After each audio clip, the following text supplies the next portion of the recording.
Grüß euch, liebe Zuseher.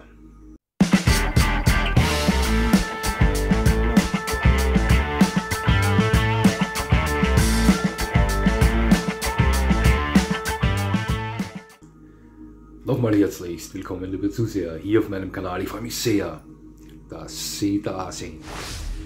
Vor vielen Jahren verbreiteten Herolde die Kunde, der deutsche Schäferhund sei der König aller Hunde. Ja, auch ich bin ein absolut treuer Gefolgsmann dieses Regenten und möchte gerne hier, heute und jetzt mit Ihnen gemeinsam etwas tiefer in diesen König eintauchen. Ja, König. Schäferhunde gibt es schon seit vielen hunderten Jahren im Raum des heutigen Deutschlands. Speziell im Raum Württemberg-Thüringen kristallisierte sich da ein ganz besonders toller Typ des Schäferhundes hervor. Doch wie viele andere Menschen damals auch hatten die Besitzer dieser Hunde das Problem mit der Staupe, denn die raffte ihnen die Hunde hinweg. Impfstoff gegen diese Krankheit gab es noch keinen, aber man war der Annahme, dass Wölfe gegen die Staupe immun seien. So begannen diese Leute damit, Wölfe in ihre Schäferhunde einzukreuzen und besonders robuste Hunde damit zu erschaffen.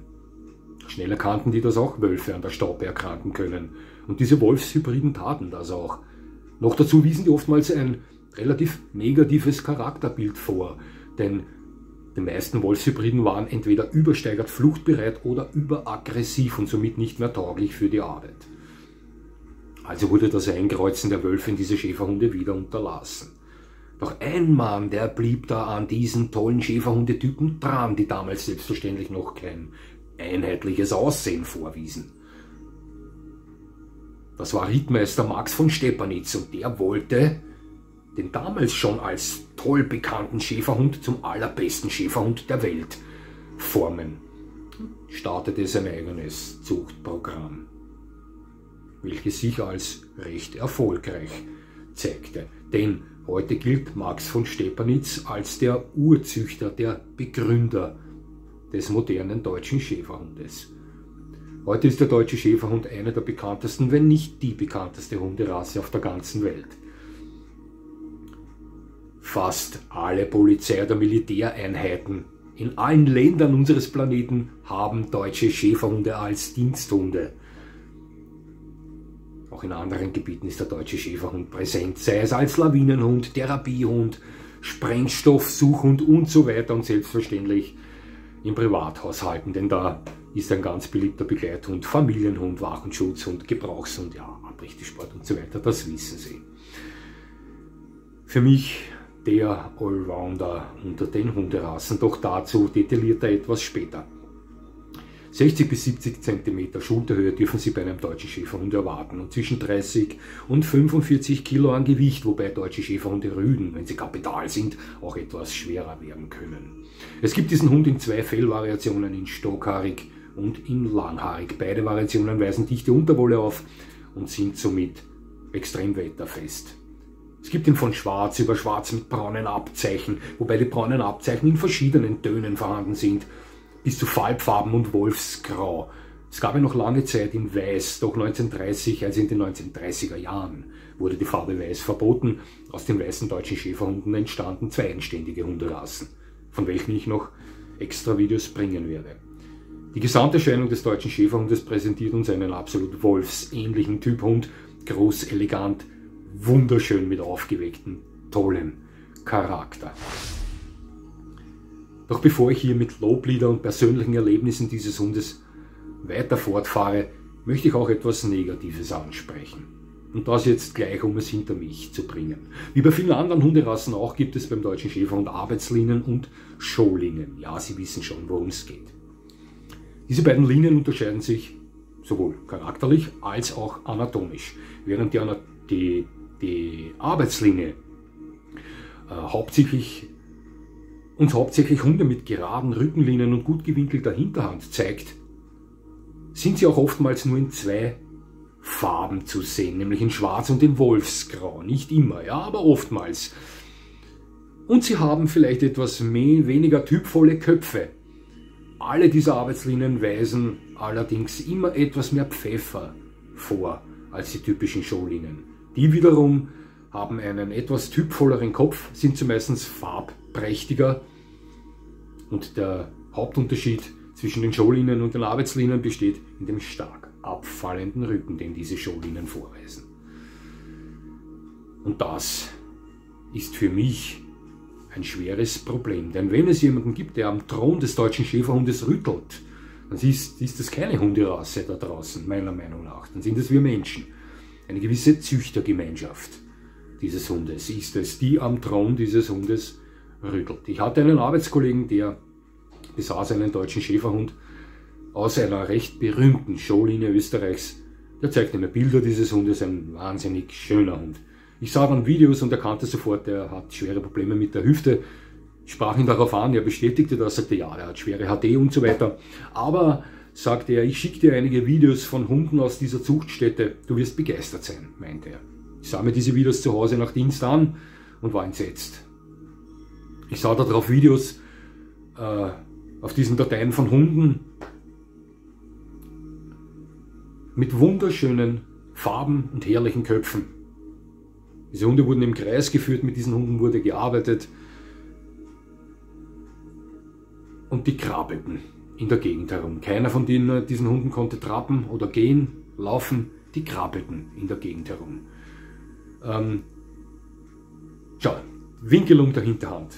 Eine normale Winkelung der Hinterhand sieht in etwa so aus. Ja? Das ist eine etwa normal gewinkelte Hinterhand. Es gibt auch Hunde mit fast keiner Winkelung in der Hinterhand. Das sind zum Beispiel American Akitas, die stehen fast wie auf Stelzen. Doch die Hinterhand der Hunde auf den Videos war etwa in der Art und Weise gewinkelt. Das bedeutet, diese Hunde gingen schon fast auf ihren Fersen. Waren also keine Zehengänger mehr, sondern schon fast auf ihren Fersen, so wie wir Menschen. Das war fürchterlich anzusehen. Ich sah deutsche Schäferhunde von Showlinien, die im Alter von 6 Monaten ein schlechteres Gangbild vorgewiesen haben als 16- oder 17-jährige Hunde. Das ist schrecklich. Schauen Sie, ich hatte schon recht hitzige Diskussionen mit Verfechtern dieser Linie.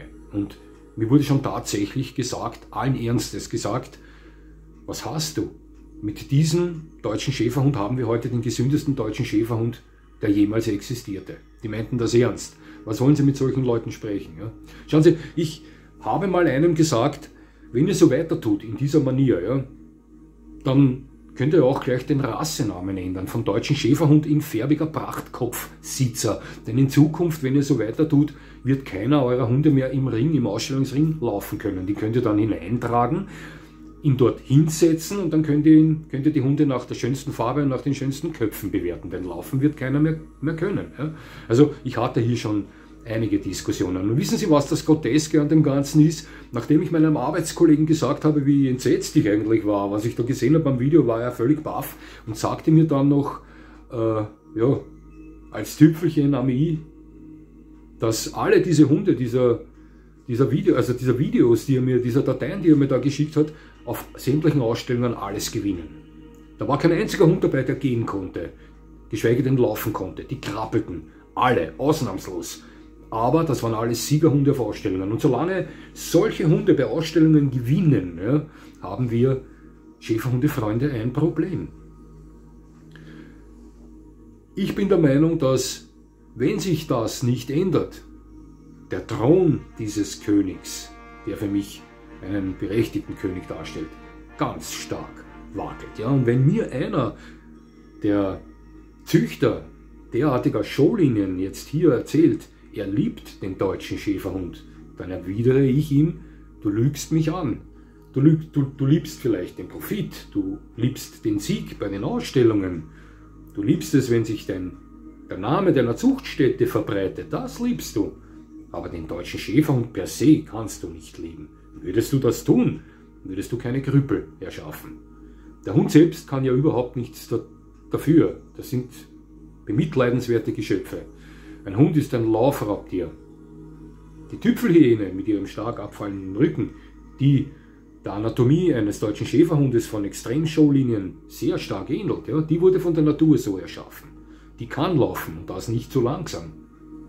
Der deutsche Schäferhund mit derartig abfallenden Rücken, der eine Schulterhöhe von 68 cm vorweist, bei welchen sich die Gruppe, das Hinterteil, nur mehr 50 cm vom Boden entfernt befindet. der wurde von uns Menschen so erschaffen. Der kann nicht mehr laufen. Und solange sich das nicht ändert, haben wir ein Problem. Der Meinung bin ich. Verzeihen Sie mir bitte, wenn ich Sie jetzt beleidigt habe, aber das ist meine Meinung, dahinter stehe ich felsenfest und dabei bleibe ich, ja. Meinen Hut ziehe ich vor allen Leuten, die hier gegen den Strom schwimmen, als Züchter, die arbeitstaugliche, anatomisch gesunde deutsche Schäferhunde züchten. Sie haben einen allerhöchsten Respekt. Sie sind der letzte Strohhalm, an den sich deutsche Schäferhunde-Fans klammern können. Vielen Dank für Ihre Existenz. Ja, so jetzt kurz mal zu einigen Erlebnissen meinerseits mit dem deutschen Schäferhund. Ich hatte mit diesen Hunden höchstwahrscheinlich am meisten zu tun. Von allen Hunderassen, mit denen ich zu tun hatte. Ich bin mehr oder weniger aufgewachsen mit diesen Hunden. Viele meiner engsten Familienangehörigen besaßen deutsche Schäferhunde. Meine Großmutter, meine Onkeln, viele meiner Freunde besaßen deutsche Schäferhunde und am Abrichteplatz habe ich mit unzähligen deutschen Schäferhunden gearbeitet. Ich habe hauptsächlich sehr schöne Erlebnisse mit diesen Hunden, habe aber auch schmerzhafte. Hinter mir wurde zweimal von deutschen Schäferhunden gebissen, einmal ins Gesicht, aber das war eher ein heftiger Schnapper. Meine Schuld gewesen und einmal recht kapital ins Gesäß. Das war kein Schnapper, das war ein heftiger Biss, der mich etwa 2 Wochen daran hinderte, schmerzfrei sitzen zu können. Ja. War aber auch, naja, teils Schuld. Ja. Deutsche Schäferhunde verfügen über absolut traumhaften Charakter. Das sind typische Schäferhunde. Diesen Hund spüren sie sehr wohl zu Hause. Ja. Und mein Hund erinnert mich charaktermäßig oft an einen deutschen Schäferhund. Obwohl mein Hund optisch eher dem Malinois ähnelt, hat er charakterlich viel mehr mit einem deutschen Schäferhund zu tun. Einen deutschen Schäferhund spüren Sie zu Hause. Der kommuniziert ständig mit Ihnen. Vielleicht haben Sie ja mit Belushi diesen K9, mein Partner, mit der kalten Schnauze gesehen. Dieses Murren, das Sie dauernd machen. Viele Besitzer des deutschen Schäferhundes finden hier ihren Hund in diesem Film wieder. Ja. Der deutsche Schäferhund kommuniziert ständig mit Ihnen. Er ist auch recht hibbelig zu Hause, schlagt gerne an, sagt Ihnen, wenn er irgendetwas gehört hat. Ja. Also er ist gern unterwegs. Das ist kein Hund, den Sie absolut nicht spüren in der Wohnung, ja, oder im Haus. Aber das macht ihm aus. Irgendwie spürt man ihn auf positive Art und Weise, wenn ich das so sagen kann. Der deutsche Schäferhund ist ein absolut fantastischer Bewacher, ein fantastischer Beschützer, ein zuverlässiger Hund auf diesem Gebiet, das sage ich Ihnen. Ich hatte schon sehr viele deutsche Schäferhunde bei der Schutzarbeit. Ich hatte die herrlichsten Unterordnungen mit diesen Hunden und Fährtenarbeiten erlebt. Ja, ich kann nur positiv von diesem Hund sprechen. Das sind die besten Begleiter, die besten Kumpels, die besten Allrounder überhaupt. Wenn Sie einen Freund fürs Leben suchen, der alles kann, müssten Sie sich eigentlich für den deutschen Schäferhund interessieren, denn das ist ein Profi. Es gibt Profis bei den Hunden, es gibt Spezialisten bei den Hunden. Ich zähle Ihnen mal einige Spezialisten auf. Windhunde, Spezialisten, Geschwindigkeit. Schlittenhunde, Spezialisten, Ausdauer, Ziehen. Schweißhunde, Spezialisten, Nasenarbeit und so weiter. Sie wissen schon. Der deutsche Schäferhund ist kein Spezialist, er ist ein Profi, der kann alles. Der kann gewisse Gebiete nicht so gut wie die Spezialisten ein gewisses Gebiet können, aber er kann alles. Und ich versuchte schon oft, eine Hunderasse zu finden, die alles genauso gut kann wie der deutsche Schäferhund. Und immer hakte es irgendwo. Wenn ich irgendwo einen Hund gefunden habe, dann war der vielleicht genauso gut wie der deutsche Schäferhund, aber nicht so wetterfest. Dann fand ich einen anderen, der war genauso gut wie ein deutscher Schäferhund, hatte aber nicht diesen ausgeprägten Wach- und Schutztrieb. Den anderen, der war aber nicht so führig wie er und so weiter. Sie wissen schon, der deutsche Schäferhund ist für mich der Top-Profi, der alles kann, der absolute Allrounder. Er ist für mich versatile, universell einsetzbar. Ich kann das vielleicht so erklären. Gestatten Sie mir kurz den Vergleich. Ich bin ja auch ein Parfümliebhaber. Ich liebe gute Düfte. Für mich sind Menschen, die einen guten Duft tragen, ein Statement. Das ist meine Einstellung. Ja, jeder hat seine Meinung. Es gibt ja Düfte, die eignen sich eher für die kalte Zeit, eher für die warme Zeit. Es gibt Düfte, die eignen sich eher für seriöse Anlässe, die wieder eher für den Sport und so weiter. Und es gibt diese Versatile-Düfte, diese universell einsetzbaren Düfte. Auch ich trage heute so einen. Ich trage heute einen Klon von Bulgari Legend Tiger. Einen Klon deshalb, weil 100 Milliliter des Originalen an die 350 € kosten. Das leiste ich mir nicht. Auch das ist so ein Versatile-Duft, der geht immer, der geht zum Sport, der geht bei seriösen Anlässen, der geht im Büro, der geht im Club und so weiter. Und genauso ist der deutsche Schäferhund, der ist versatile, der ist universell einsetzbar, das ist ein absoluter Allrounder. Schauen Sie, wenn Sie irgendwo eintreten mit einem großen Hund mit Schliff, mit Pep, ja, mit einem optisch beeindruckenden Hund, irgendwo auftreten, wo eine größere Menschenansammlung ist, kann es leicht vorkommen, dass sie diese Menschen auf diese Art und Weise betrachten mit dem Hund. Ja, so, ja. Doch oftmals ist es so, wenn sie mit dem deutschen Schäferhund wo eintreffen oder auftreten, einkehren, ja, und der deutsche Schäferhund ist ein großer, beeindruckender Hund mit Pep, dann sind die Reaktionen oftmals diese: deutscher Schäferhund. Schauen Sie, der deutsche Schäferhund hat ein ziemlich positives Image. Ja? Zu Recht. Jeder kennt den deutschen Schäferhund, die meisten Menschen lieben diesen Hund. Viele respektieren ihn auch und das ist gut so. Es ist ein großer, schneidiger, starker Hund. Auch ich erweise jedem deutschen Schäferhund, der mir entgegenkommt, den ich nicht kenne, sofort mal Respekt. Ich hatte mal eine Begegnung mit einer Dame, die ich vorher noch nie gesehen habe. Eine ältere Dame mit einem älteren deutschen Schäferhunderüden, der als junger mal ein Prachtkerl gewesen sein muss. Dieser deutsche Schäferhund war an diesem Tag, als ich diese Dame traf mit ihm, der war schon älter, der war 11, 12 Jahre alt, schätze ich ihn, denn da hatte er schon eine ganz weiße Schnauze, einen etwas steiferen Gang.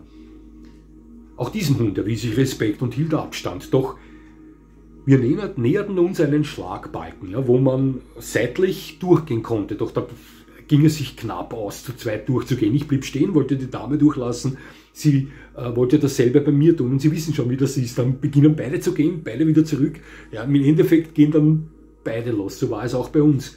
Als ich da durchging, streifte dieser deutsche Schäferhund meinen linken Schenkel und ich konnte es mir nicht verkneifen und tippte ihn mit meinem Zeigefinger so freundschaftlich am Kopf an. Er blieb stehen, sie mich an, die Dame blieb auch stehen, ich blieb auch stehen und der Schäferhund quittierte mein Hallo mit seinerseits seinem Hallo, indem er zu mir herkam, mich abschnupperte und mir mit der Zunge über die Hand legte. Die Dame war total überrascht und sagte: Das hat er noch nie bei einem Fremden getan. Was ist da los? Der Junge merkt, dass ich Hunde liebe. Ja? Aber grundsätzlich hat jeder Hund, auch natürlich der deutsche Schäferhund, gleich einmal, erweise ich enormen Respekt, sind auch sehr respekteinflößende Hunde, denn ich sage Ihnen etwas, ich habe sie in allen Charaktereigenschaften gesehen. Ja? Ich habe sie in schmuseweicher als Goldies gesehen, ich habe sie in... Ich habe sie gesehen in einem Modus, wo ihnen der Tod aus den Augen sah, ja, hinterm Zaun im Grundstück, ja. Ich sah sie in allen Charaktereigenschaften.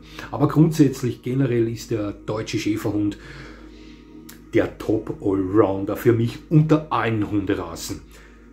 Ich glaube schon einmal gesagt zu haben, würde mir jemand sagen, wenn du in eine Selbstversorgerhütte musst, nach Alaska in die Wildnis, ja, und du kannst dir nur eine Hunderasse mitnehmen, welchen Hund würdest du dir nehmen? Ja, sofort würde mir der deutsche Schäferhund einfallen, gar keine Frage. Der Hund ist dafür da, ja, dass der da in so eine Situation, in so etwas mitgeht. Ja, der ist wetterfester, mit dem können Sie jagen, der beschützt Sie, bewacht Sie, der ist Ihr absoluter Kumpel, der ist hochintelligent, ja, der führt Kommandos aus, wenn Sie diese ihm beigebracht haben. Wenn wir schon bei Kommandos sind, der deutsche Schäferhund ist einer der beliebtesten, wenn nicht der beliebteste und wenn nicht die beste Gebrauchshunderasse auf der Welt. Ich weiß schon, er wird nach und nach immer öfter als Diensthund vom Mali abgelöst. Aber das ist der Grund, weil der Mali ist etwas leistungsfähiger als der deutsche Schäferhund. Er hat etwas mehr Kampftrieb. Ja, er ist etwas energischer als der deutsche Schäferhund. Das ist der Grund, weshalb er speziell bei Polizeieinheiten oder Militäreinheiten den deutschen Schäferhund ablöst. Ja. Aber dafür ist der Malinois bei weitem nicht so einfach wie der deutsche Schäferhund. Ja. Der deutsche Schäferhund ist mit Sicherheit der einfacher zu haltende Hund. Ja. Also davon bin ich überzeugt. Da lasse ich nicht mit mir streiten.